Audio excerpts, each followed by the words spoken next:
Welcome to News 360 on Housing TV Africa. I am Phoebe Onwabuije. The headlines. Lagos government reopens bridge after repairs. On the foreign scene, Sierra Leone building collapse secures $10 million grant for crucial new taxiway. Now the news in detail. The Lagos State government has officially reopened the Odo-Iya-Alaro Bridge following weeks of temporary closure since July for essential maintenance work.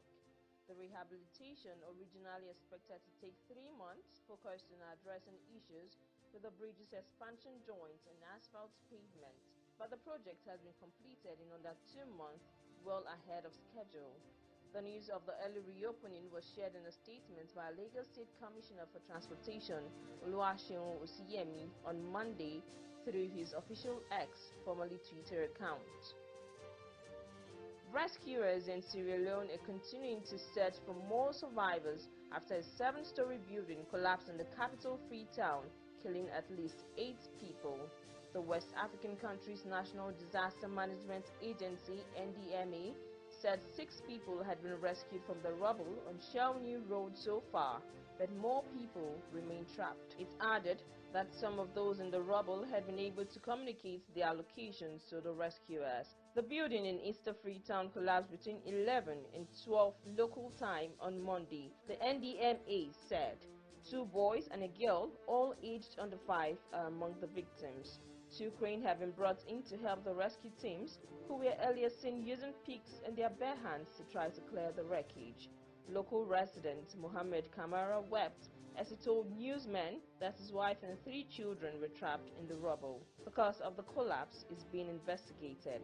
Now, a listed Nottingham building which has stood empty for years is set to be brought back into use, according to an official report. The former governor's house and George's retiring rooms in high pavement seats alongside the Grade 2 listed share hall, which contains the galleries of Justice attraction. The City Council bought the buildings in 2011 and has spent tens of thousands of pounds on repairs and maintenance since. Terms of a lease with a new tenant has now been agreed, subject to the completion of a refurbishment by the end of the year. Now, after years of planning and waiting, Victoria Regional Airport has finally been awarded grant money for a much-needed new taxiway, and that's just the beginning. Victoria Regional received a $10 million grant from the FAA plus an additional $1 million match from the county to replace the outdated taxiway currently in use. Lini Lerina, Victoria Regional Airport manager, says the construction of a new taxiway is essential for the airport's continued growth. This new taxiway is just the beginning of a complete renovation of the airport, which will include new runways and a new control tower. Lerina says construction of the new taxiway will begin in about 30 days. In Australia, convicted criminals and unlicensed agents are operating in the real estate sector across multiple states, a guiding Australian investigation has found.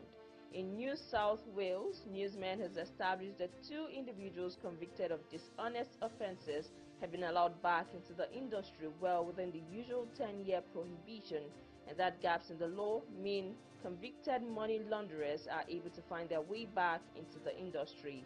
In New South Wales, Victoria, Western Australia and Queensland, authorities have together filed hundreds of complaints about real estate agents operating unlicensed. The revelations come as the federal government pushes to subject the real estate sector to additional scrutiny through its second tranche of counter-terrorism financing and money laundering laws.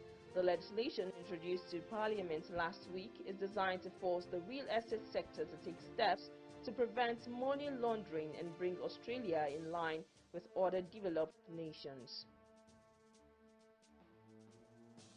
More stories on Housing TV News at the top of the hour.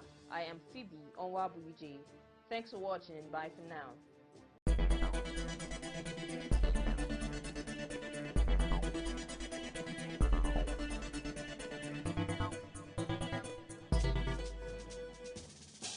Visit Housing TV Africa on YouTube and click on the subscribe button. Subscribe to Housing TV Africa to stay updated on latest happenings in Nigeria's housing sector.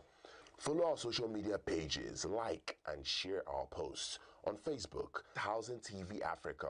On Twitter, Housing TV Africa. Instagram, Housing TV Africa.